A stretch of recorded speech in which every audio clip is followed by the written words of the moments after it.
Warning, I chain smoke and I say fuck a lot. But I accept myself for the way I am. I accept you too. Viewer discretion advised.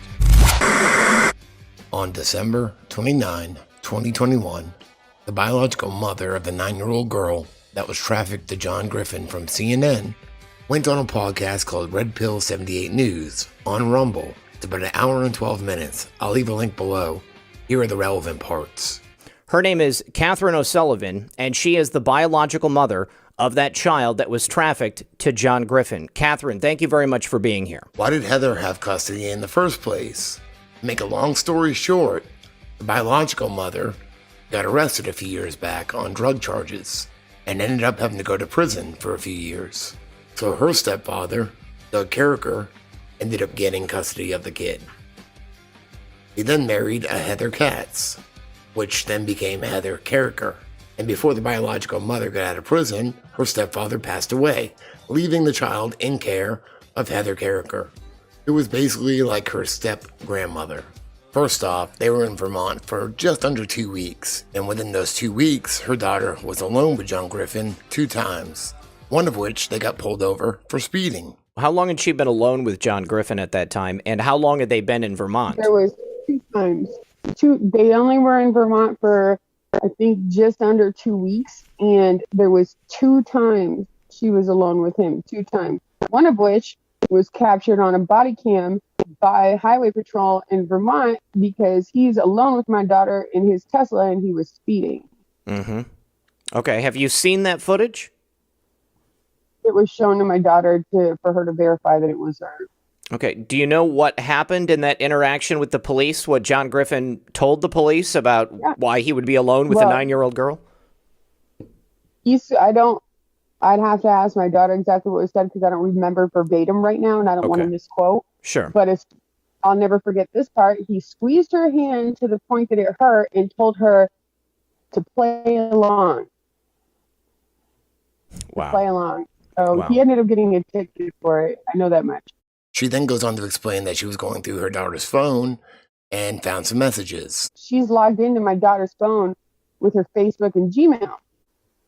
So I start going through her call logs in her text, and I see this message or a bunch of messages from this John Griffin, the Vermont guy, and as far as I know, her boyfriend.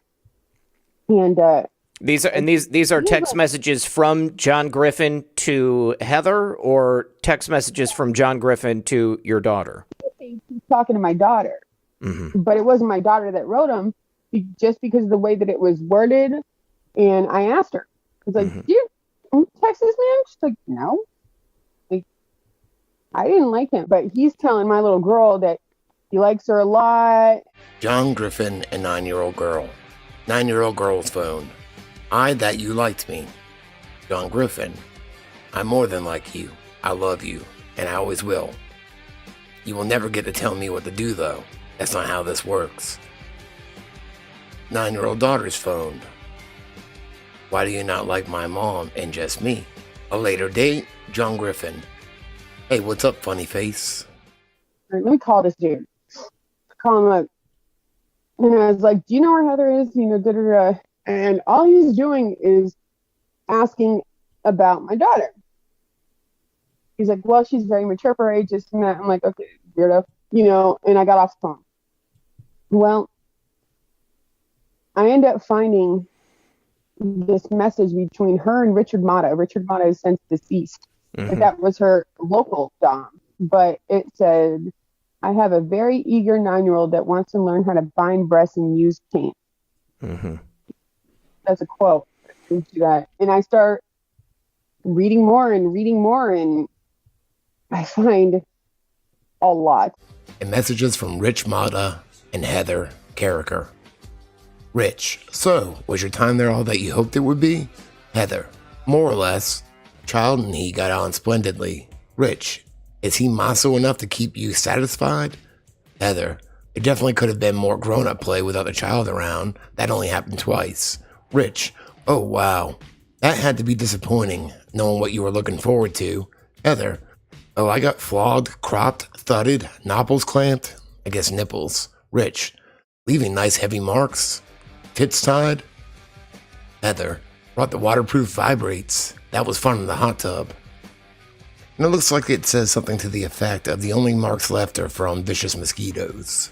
And then she must have sent a picture, because then Rich, nice large area. Did you take pic or daughter? Heather, me. She is still asleep. Rich, let her take a couple. The angle will be better. After waking. Heather, oh, most definitely. And you wonder why she is curious. Rich, I don't wonder. She can see, just not participate, and not observe while it is happening. Heather, of course, she does want to learn to buy my breasts. I find wire transfers.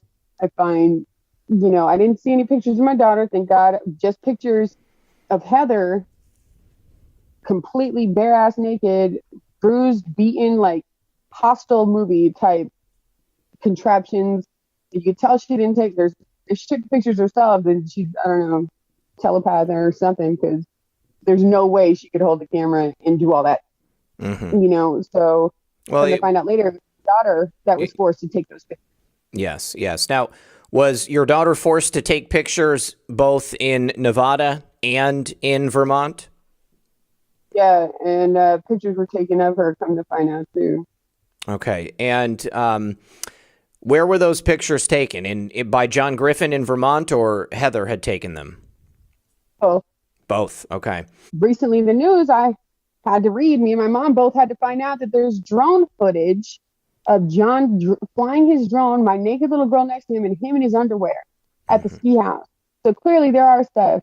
Not to mention, my mother had found online a gentleman talking about seeing video footage of John and Heather and a little girl that was clearly not of age.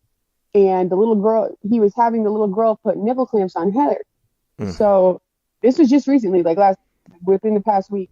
So my mom and my daughter and I were talking, and like, look, was there ever anybody in the room with you? This is something that you should have brought up. She's like, no, never. And I said, well, did you ever put little pincher things on Heather's boobs? And she says, yeah. I said, where at? She said, in Vermont with John. Now, what about Heather's apartment? Because you sent me quite a few images from there, and it was... House. That was a two-story house that was destroyed like that. Okay, yeah. So that was a home, and it was squalid. There was dirty clothes and dishes. There appeared to be feces and urine on the floor, dishes piled up, horrible. Just disgusting living conditions. So my daughter was very, very adamant when Heather went back to jail for violating. She just wanted her stuff from her room. And I was like, just let it go, baby. Just let it go. You don't need nothing from the house. It's disgusting. She wouldn't let it go. I was like, okay, well, what do you want out of the house? She gave me a list, and she's like, and my $600. I was like, hold on. I said, where did you get $600? It's not the allowance I got. Like, oh, I want it playing dark. She proceeds to tell us that where it is. And she tells us that John had better $300 a game playing dark. They played 2 games. If she won, she'd get $300, $300. If he would have won, she would have had to give him a blowjob. Mm-hmm. While your daughter was in Vermont with Heather and John Griffin, at some point she woke up in a Canadian hospital? So she's describing this hospital that she went to, and she can't remember why she was there or anything like that, but me and my mom looked into it. It's right over the border inside of Canada, and it specializes in juvenile overdose. Now, keep in mind, my daughter can't remember 3 days. She can't account for 3 days she was in Vermont. She sits there and she can go through days 1 through whatever, but there's 3 days she can't account for. She's also told me that at one point, her and John were wrestling, and he hit her, and she hit her head on the couch, and she hit it so hard that he had to carry her up to her room. Like, they were putting vodka in her Gatorade. They were trying to get her to take pills. They were trying to get her to sniff a white substance off a butter knife.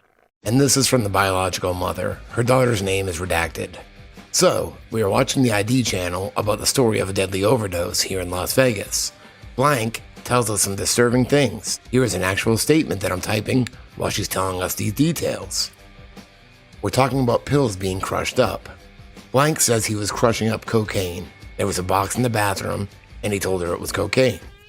And he had a box in his car where he'd take it on the drive and he'd put the stuff in his nose. He'd use a plastic butter knife, put the powder on it, and put it in his nose. Heather also did it. They asked Blank if she wanted to try a little bit, and she said no. Blank had a headache, and Heather gave her oxycodone. And because she couldn't sleep, Heather gave her trazodone, and she'd give it to her at night, about a quarter of a pill every night so she could sleep. We were talking some more, and Blank told us about this, quote, column in the house made out of wood. It was very tall, and the corners were like someone had smoothed them with a knife. It made her stand in front, cover her eyes, told her to put her hands behind her back, and tied her up with red rope. She got nervous and started kicking them, and then they let her go. They made her wear a couple of dresses with a very tiny skirt and made her wear a thong. And that's all it says. But yeah, it's pretty bad. Fucking stoned.